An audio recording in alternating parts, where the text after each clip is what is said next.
Welcome to Royal Secret. In a world where royals are often seen but rarely heard beyond carefully polished statements, one queen dared to speak a forgotten truth. When Queen Mary of Denmark stepped up to the microphone during a royal engagement, clad not just in elegance, but in emotional resolve, no one expected what would come next. With steady eyes and a voice that carried across generations, she did something no Danish queen had done in decades. She spoke the name of a woman long buried in silence, Countess Danner. The room went still, the press froze, and the audience leaned in closer. This wasn't just a moment. This was a reckoning with history. A moment when the glittering Danish monarchy, known for its restraint and tradition, trembled under the weight of one woman's bold reminder. Because the story of Countess Danner isn't just forgotten, it was erased. And now, thanks to Queen Mary, it's back. But who was Countess Danner? Why was her name taboo among Danish royals for so long? And what does Queen Mary's emotional tribute reveal about her own role, not just as a queen, but as a modern woman navigating the fragile balance between love, legacy, and power? Get ready, because this is more than a royal story. This is a tale of defiance, scandal, redemption, and the queen who dared to tell it. It happened at a royal cultural event in Copenhagen, expected to be a standard celebration of Danish history and philanthropy.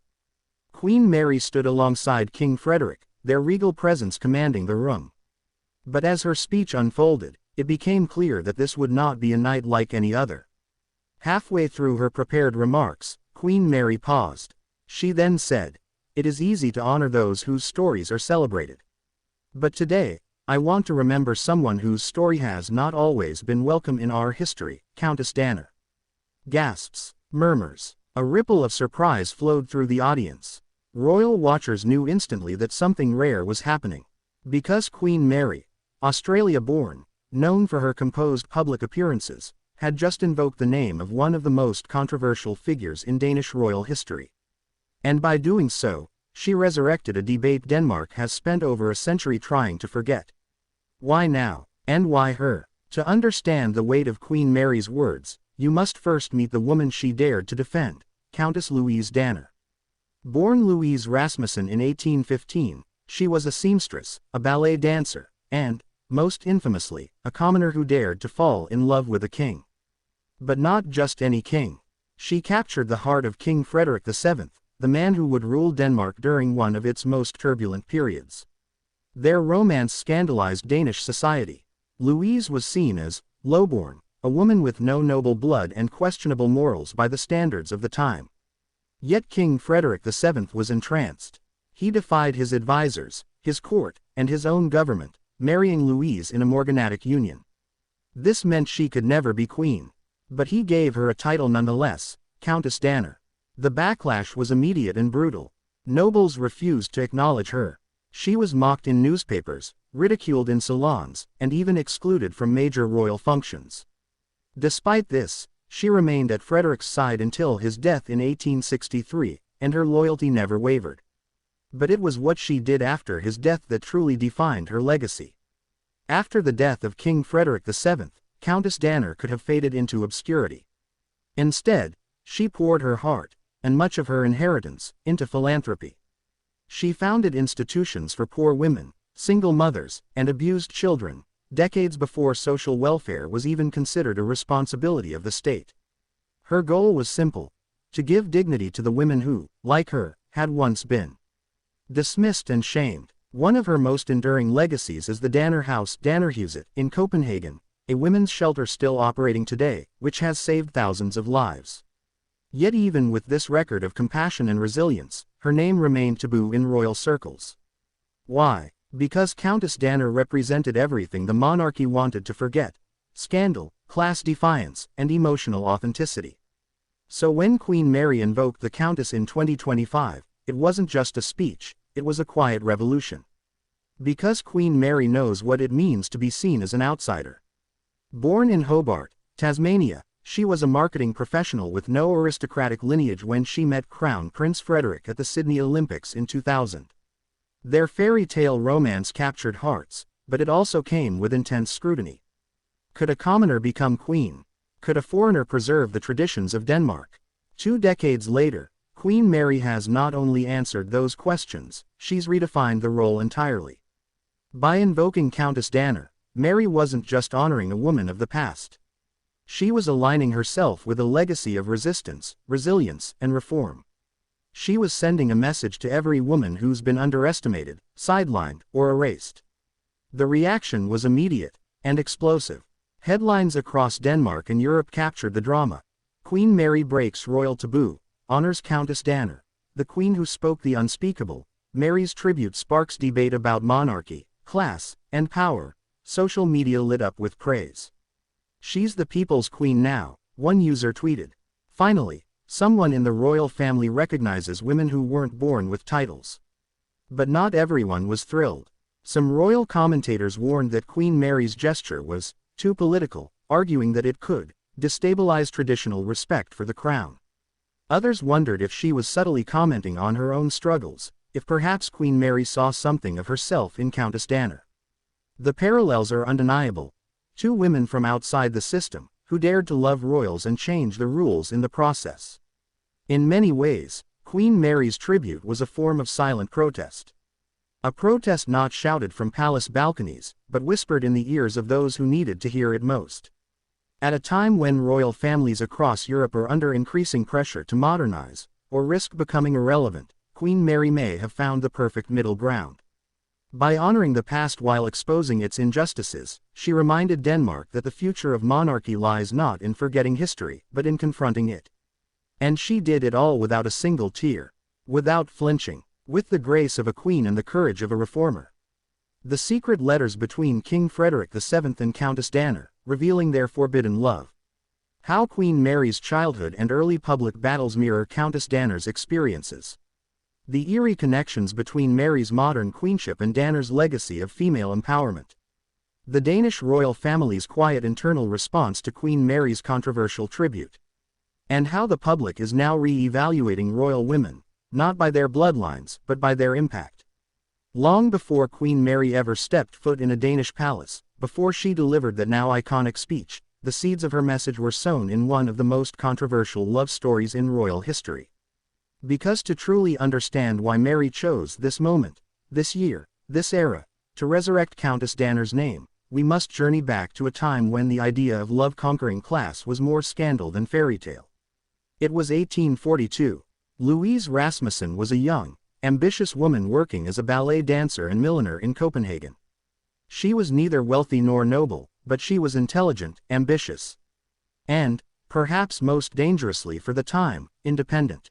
That same year, King Frederik VII, recently divorced and already the subject of royal gossip for his personal conduct, encountered Louise at a theater event. And there, in a world divided by protocol and privilege, the king fell in love with a woman no one thought he should even speak to. Their relationship blossomed in secret, at first. But as rumors spread, the backlash grew. Nobles, church leaders, and even members of the royal court accused Louise of manipulation, of seduction, of overstepping her place. But what they feared most wasn't her presence at court, it was her influence over the king. They weren't wrong. By nature. He had no legitimate heirs, no strong political allies, and, by all accounts, was tired of the restrictive expectations placed on him by birth. So, in 1850, he did the unthinkable, he married Louise. But it wasn't a traditional royal marriage. It was a morganatic union, a term that meant she would never be queen, her children would have no claim to the throne, and she would be given a courtesy title without full rights. Thus, Louise Rasmussen became Countess Danner. What followed was a media frenzy. Newspapers painted her as a social climber, a national embarrassment, even a threat to Denmark's stability. Cartoons mocked her background. Anonymous pamphlets circulated claiming she had corrupted the king and degraded the crown. And yet, Countess Danner endured. She stood beside Frederik through Denmark's wars, through constitutional crises, through betrayals from within the court itself. She didn't demand a throne, only a seat at the table of respect. And even when that was denied, she stayed. Not for power, not for fame, but for love. In the decades after her death, historians discovered something remarkable. Dozens of handwritten letters exchanged between King Frederik VII and Countess Danner. These letters, preserved against all odds, revealed a deep, personal connection, far beyond the rumors of convenience or manipulation. Frederik called her, "my strength." Louise addressed him not as, "Your Majesty," but as, "my dearest heart." In one striking letter, the king wrote, "They may take my crown, but not the truth of you. In your eyes, I find what I never found in all the courts of Europe, peace." And in another, Louise responded, "I do not wish to be Queen of Denmark. I wish only to be the queen of your soul." These words weren't strategy. They were defiance wrapped in tenderness. QueenMary, whose own love story defied tradition, surely knew the weight of those letters. And when she referenced Countess Danner, she was acknowledging not just the public woman, but the private strength behind her. When QueenMary met Crown Prince Frederik in 2000, she was a marketing professional, living in Sydney, completely unaware her life was about to change forever. Their meeting was accidental, their romance, unexpected, and as their relationship deepened, the headlines began. "She's too modern. She's not royal material. She'll never survive the Danish press." Sound familiar? Much like Countess Danner before her, Mary was scrutinized for her past, her family, her nationality. Critics combed through her background, questioned her suitability, and speculated about her intentions. But like Countess Danner, she stood firm. She learned Danish. She immersed herself in royal protocol. She worked tirelessly on causes ranging from health and education to the rights of women and children.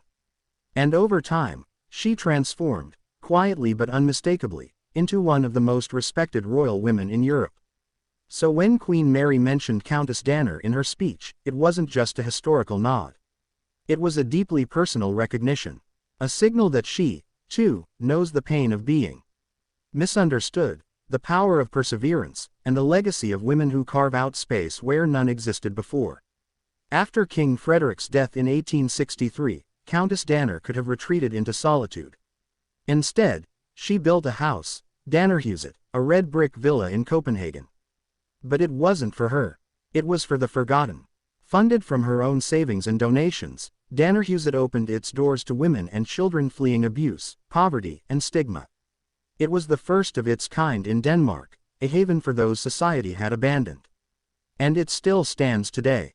For generations, Dannerhuset has offered protection and support to women in crisis. It provides therapy, legal help, shelter, and above all dignity. Until recently, royal visits to Dannerhuset were rare. The connection to Countess Danner made it politically sensitive, almost taboo. But QueenMary changed that. 2 years ago, she made a private, unannounced visit. She spent hours listening to survivors, learning their stories, asking what they needed. It was never publicized, until now. Because in her speech, QueenMary finally connected the dots. She didn't just name Countess Danner, she validated her legacy. And for every woman who ever passed through the doors of Dannerhuset, it meant everything. Inside Amalienborg Palace, the mood was reportedly tense in the days following QueenMary's speech. While King Frederik appeared to fully support his wife, sources close to the palace suggested that not everyone in the royal household was thrilled. After all, Countess Danner's legacy includes not just compassion, but confrontation. Her very existence challenged the old guard. And now, QueenMary's speech had opened old wounds. But if there was discontent, it remained behind closed doors. The public, however, had no such restraint. Royal forums, news outlets, and talk shows erupted in debate. Was QueenMary rewriting history? Was she stepping too far into political territory? Or was she finally giving Denmark the kind of queen it needed, unafraid to honor truth, even when it's uncomfortable? Across Europe, royal women are being redefined. No longer content with symbolic roles, queens and princesses are using their platforms to address issues once deemed too political. From Queen Letizia of Spain's human rights advocacy to Crown Princess Victoria of Sweden's work on climate change, the landscape is changing. QueenMary's tribute to Countess Danner is part of this wave, a subtle but profound declaration that compassion, courage, and confrontation can coexist with crown and ceremony. She didn't ask for permission to honor Danner. She didn't seek approval, she simply spoke the truth, and let the world catch up. Thanks for watching and please don't forget to subscribe.